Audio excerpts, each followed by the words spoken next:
Welcome to Making It Happen, the podcast for working parents who are raising kids, growing careers, and trying to stay grounded in the process. I'm your host, Pauline Roth. Each week, we'll talk about real-life balance, the kind that doesn't look perfect, but works for you. This isn't about having it all. It's about making it happen. Well, thank you for being here, April. So tell everyone at home what it is that you do. Okay, so I'm a mom first, and I'm also a registered nurse. So my day job is a facility support analyst, which is essentially means like where we support the hospital with their electronic medical records applications. We support physicians, we educate physicians, team members, things like that.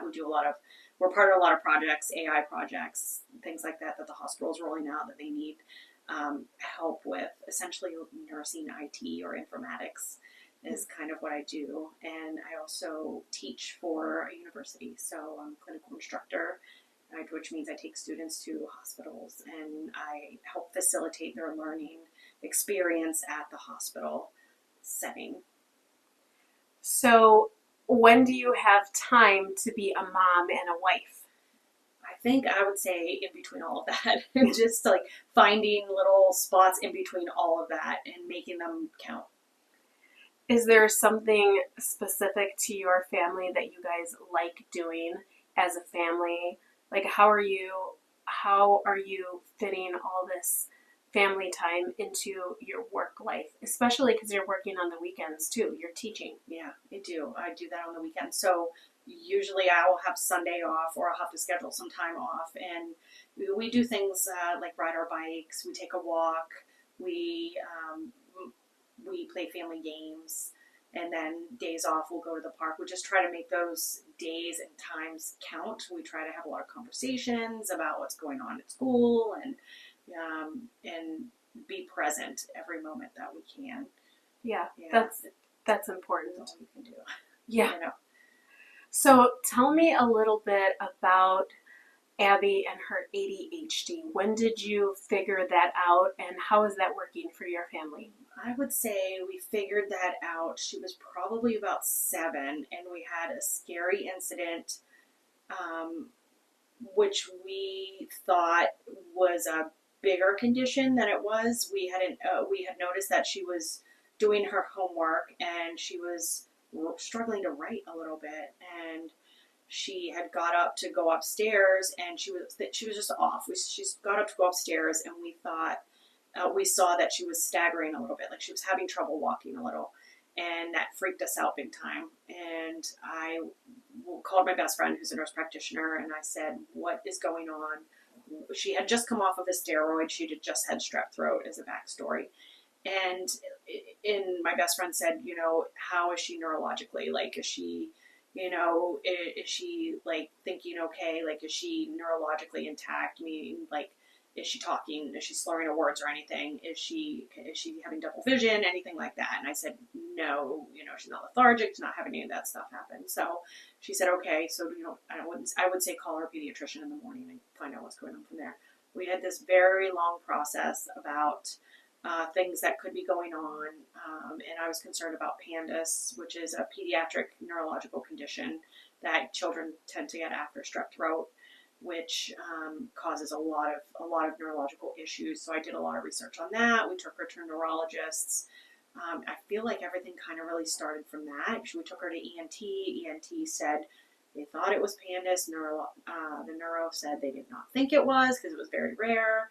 And in the meantime, in the middle of all this, we were having some issues with inattention at school and some behavior things, which we were thinking, is this the PANDAS condition that she has, or is this like ADHD situation? Essentially, we had our tonsils and adenoids taken out, which was supposed to be a cure for PANDAS, and things still kind of kept going from there. So we were looked at, okay, more so if we don't think this is that neurological condition of PANDAS, we leaning more towards like maybe she's got ADHD and she's having these executive functioning issues as far as time management and concentration, inattention in school, things like that. So after we did the Vanderbilt forms with her teacher and her pediatrician. They confirmed that it was in fact ADHD. So where do we go from there? Did they give her a test? We did not have a formal test. We filled out the Vanderbilt forms. Her neurologist essentially said it was subjective, and if we looked at the paperwork and said that and just diagnosed her with ADHD. So we never really went for like a formal diagnosis. The current pediatrician that we found specializes in managing kids with ADHD, and she has children of her own that have had the same issues that Abby has had. So I felt like talking to her, she kind of confirmed everything for me as well. We started seeing a psychologist that can help with executive functioning, give her somebody to talk to, kind of help us with those skills that she was struggling with, the inattention and such. We did a 504 plan at school, so to give her more time on tests, so teachers can understand that sometimes she needs to stand. She doesn't like to sit. She likes to stand sometimes. Sometimes she does need to fidget. Sometimes she needs a reminder to stay on task. So those are things that her psychologist is helping her with. Mm-hmm. And we are trying to help at home too, but I feel like it's this big giant black hole that you can get sucked into of like everybody's got their ideas and theories of how to manage it, where it comes from. So that's been a struggle, is kind of navigating that and like her symptoms and how do we manage this and what's the right way to manage it. And because who do you listen to? Everybody has it. Right. Everybody's a professional. Everybody's a theory. Somebody knows somebody, or their kids have it. And there's so much information out there. There really is so much information. We've listened to podcasts. We've, spoke to our doctor. We've spoke to friends, and, we've listened to various things on social media where, we've learned to realize that not everybody is a specialist. You really essentially can't listen to everybody. We try to find somebody that we can stick with and kind of listen to and go from there. And that's what we've been just trying to do, is learn how to handle situations, how to handle the meltdowns. It's very different, Well, that was going to be my question. How has it reshaped your parenting style? I've definitely had to learn to be more patient and to think about, how she might be seeing a situation as far as like correction, like things like correction isn't always like constant correction isn't always good for them, because they see that as a negative, a constant correction. And how is she going to how to be like, how to not be like that, because we tend to correct a lot. How to maybe focus on positive things and what she does well, and take that and kind of build on that, and be cautious with correction. That's been hard for us, I think, because we want to always we're going to make you a better person. We're going to make you better. We're helping you grow. You think you're doing the right things, but you could be doing the opposite. So just trying to really learn her and what her needs are, and how to help her grow, and their minds are growing. So how to build positively on that and make a good impact, instead of creating these negative trends that lead towards negative side effects as an adult or a young adult. I have a lot of fears about that, about doing the opposite of what I want to do. And how has Dan helped you throughout this whole process? What is his view on what Abby needs? So that's been challenging. In the beginning it was challenging because, we tend to look at how we grew up and what we needed as adults, and how our parents handled situations. It was totally different in this situation, and totally different in this era. Back then they didn't know what they didn't know. And, we know more now, and our parents didn't have, they didn't have, the time to really deal with things or think about things the way we do now, I believe. So Dan kind of went off of that, and how he was managed growing up as a child, and he's had to learn a lot along the way too, and to be not so corrective, and to be patient as well. He tends to, want to overcorrect a lot, so he's had to be really patient. He's been really good at that. I think for us, talking about it was very helpful, and being on the same page, watching the same podcast, listening to the same people, and kind of saying, what did you get out of that, and how can we gear that towards our child and what she needs. So I think communication is huge in as far as that goes. Yeah, well, I think communication, as far as anything goes, is huge in a marriage. And I'm so happy to hear that you and Dan are communicating about, especially about this subject, because it's your child and you want to do the right thing, but if you're not on the same page, then it just doesn't work. Yeah, and it's very hard because we grew up two totally different ways and two totally different like sides of the track essentially. So you kind of learning to come together, and it's a constant challenge, and I feel like we're always growing, trying to grow and evolve and trying to explain to each other what our views are, and sometimes they clash and we have to kind of take a step back and reevaluate sometimes, and it's a constant thing that you have to work on. Yeah. And we're always working to be better. Do you guys have a dedicated time where you sit and talk about things or talk about Abby's situation or anything like that? We don't really. I think for a lot of times our communication comes like in the car, like when he's traveling or I'm traveling, or like when we're on our way home from like the parks or something and she's sleeping, we'll kind of touch base about stuff. That's one thing that we could be better at, I think, is setting aside that time to talk, because we don't really do that now. We're kind of both coming and going in different directions, so we kind of talk when we can. Yeah. Yeah. So switching subjects, I know that your mother-in-law and your sister-in-law live with you. So how does that work in your house? Having a blended family is challenging at times, but very helpful as well. So learning how to, or multi-generational, I should say, but learning how to live together has been, at times it's still challenging, and I have to tell myself that it's a good thing mostly. I mean, sometimes, I do say I want my house back. I want us to grow as a family together. But, it's very, Abby loves them very much, and it is very helpful to have them around, especially, now when we're dealing with a sick dog and such. And sometimes we have challenges with picking Abby up at school, and they're very, that's been very helpful. How long have they been living with you now? So they've been living with us since probably 2019. Okay. Around 2019, we made the decision to move to Florida, and we asked them to come along, and they said that they would like to, with the preface that they were going to find a place, of their own shortly after we got here and figured out where we were at. And it just has not happened yet because of the prices went up, and it's just essentially unaffordable for them. So for now that we stay, together, which, it works. There are days that are more challenging than others, but it works. So we work on that constantly as well. So, yeah, it can be challenging. But.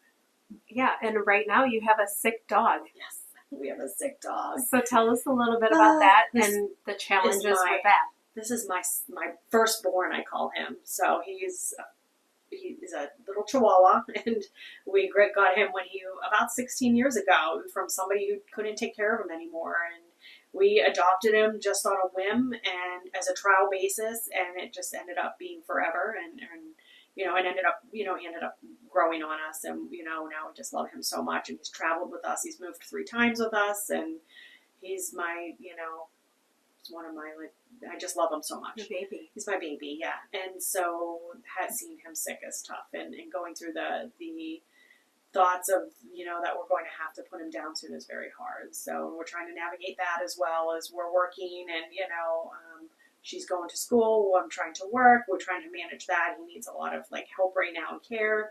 So that's when having the multi-generational, having the extra family members in the household is helpful, because they've been essential in helping us do that. Yeah. So it's working, but that's it's going to come to an end here for him soon, and that's going to be very hard. So yeah. Have you talked to Abby about what's going to happen?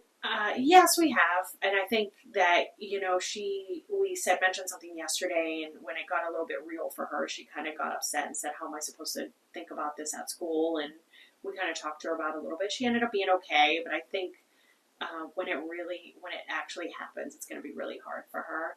But I think it also might be like, it might be not she may get over it quicker, you know, than I will, obviously. But I think she'll move on. You know, she'll be sad for a day or two, but I think she'll move on. Yeah.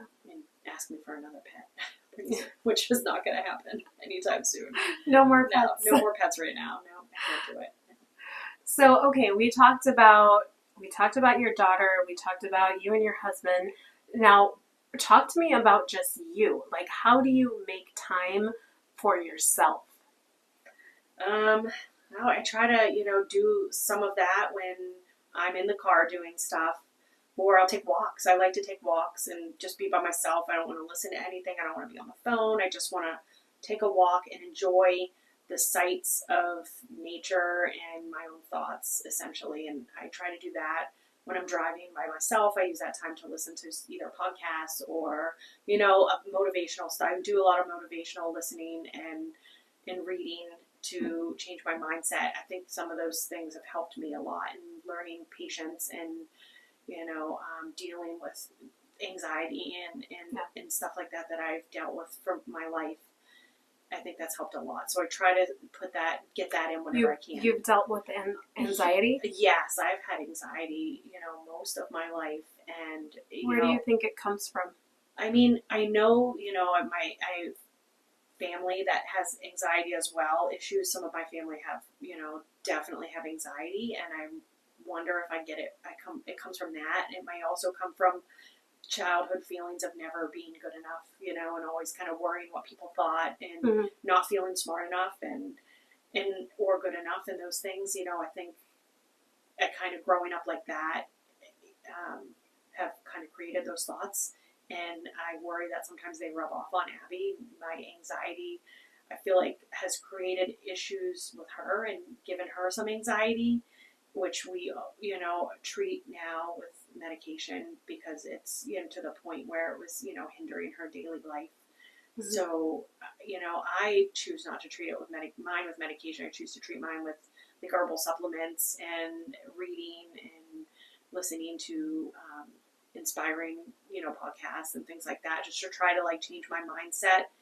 So that works for me, and maybe, you know, we can change the pathways in her brain a little bit with a slight bit of medication, and that way she can, you know, along with, you know, positive talk and all of those things, we teach her affirmations and stuff like that, which I know you're familiar with as well. Yes. So we try to do that stuff as well with her, and that way, hopefully, you know, those pathways in the brain can be altered to on a different track, if you will, to like not have to be on medication or grow up anxious like me. I'm working very hard to kind of change that track for her, you know, because I didn't have that. So right. And I wasn't on medication until I was an adult, and nursing school taught me that I was an anxious person because you're not anxious until you have to deal with like passing or failing, you know, nursing school and the fear of not wanting to start over, you know. So do you feel like Dan helps you not to be anxious? He has learned to, because at first I don't think he understood it, and I, you know, after explaining it's not something I can just turn off. You know, I feel like in my mind it's a chemical reaction that happens. Like my triggers are like when he's driving, mostly I get super anxious, or when I'm late for something, I don't like to be late. And those are my triggers, and I have to really work hard on just relaxing and working on myself, and I'm trying to guide him to be under more understanding, and he's come a long way, and he does recognize that he still gets frustrated sometimes, but he recognizes that that's, you know, me and my anxieties that are causing that, and I cannot just shut it off. It's not something that I can just turn off and be okay, you know. I have to like calm myself down and recognize what I'm doing first, and when he's understanding, that's, you know, a huge benefit. So he's working on it. He's getting a lot better. He has gotten better. Well, that's good. And constant work, I feel like, with me. So. Well, I'm happy that you are doing stuff to ease your anxiety. But talk to me about, like, what else do you do? I know you take walks. Do you have any outlets? Do you have friends that you can talk to about anything, any of your issues? I mean, I talk to him, like he's probably one of the people that I talk to the most about things, and I would think that he says the same thing about me, that we talk to each other about like the feelings that we have and stuff. Other than that, I feel like, I tell my best friend a little bit, but not much. It's mostly him that I talk to about these things. And I don't go to counseling or anything like that. I haven't tried. I have attempted it and it didn't work out. So I just never went back. Now, just looking from the outside, looking into your relationship with Dan, I think that you guys have a great marriage, and he should be the person that you talk to about everything. Yeah, and he always tells me, I feel like he's a little bit better at that than I am, because he'll always tell me that I'm his best friend and, try to talk to me about stuff, and I tend to be a little more closed off, and I do it a little bit, but he's definitely a little bit more of that person than I am. He's like, I don't really have anybody else that I can trust and tell these things to or talk to about how I'm really feeling. So he always says, you're my best friend. And so, yeah, and he is too. I feel like we've been together for so long that we understand each other and we kind of know each other so well that, I think that it's just easiest for us to talk to each other about those things. Yeah. But, it's so rare to find a couple who talks to each other, because you just don't see that nowadays. Right. Yeah, it's true. I mean, a lot of people, I think, talk to other people or talk to friends or something. And I just kind of always thought, I didn't want, people outside. I just don't want people to have, I don't want to say certain views, but, I feel like it's if it makes any sense that it's better between us, and I've never really thought that talking to everybody about my problems or any issues we have or my feelings of insecurities and stuff to other people. I just feel like that's something that's for me private, and I think that he being my best friend and me being his is the perfect place to talk about that stuff. Yeah. And he gives me honest, whether I like it or not, honest feedback. So sometimes I don't like his feedback at all, and it's not what I want to hear. But it's honest. It's his opinion, and it's honest. So yeah, I think that's more than I'll get from a lot of people, except aside from my closest friends. But yeah, because he's the one who knows you best. Yes, and everybody has their own things going on. So I also feel like that that it should be there, and I don't need to. It shouldn't be going to other people and just blabbing my whole life and all my feelings to them. They have things going on too. They don't necessarily want to hear all my problems either. So. And then honestly, do they even care? Right. Some of them probably not. And right. And yeah, some of them probably not, I would say. Yeah.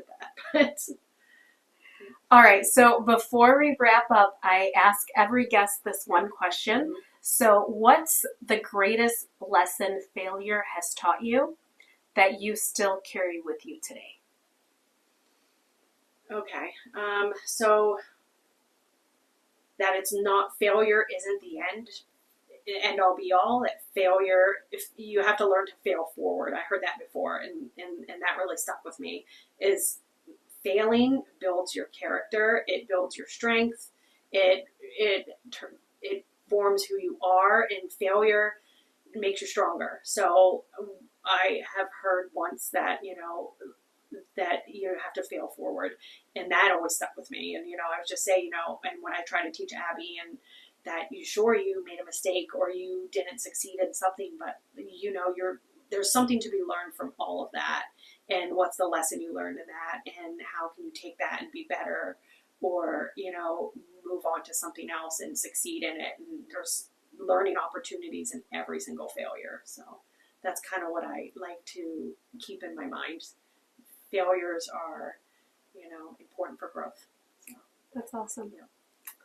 Well, thank you so much. Yes. Thank you. Yes. I was super excited to have you on.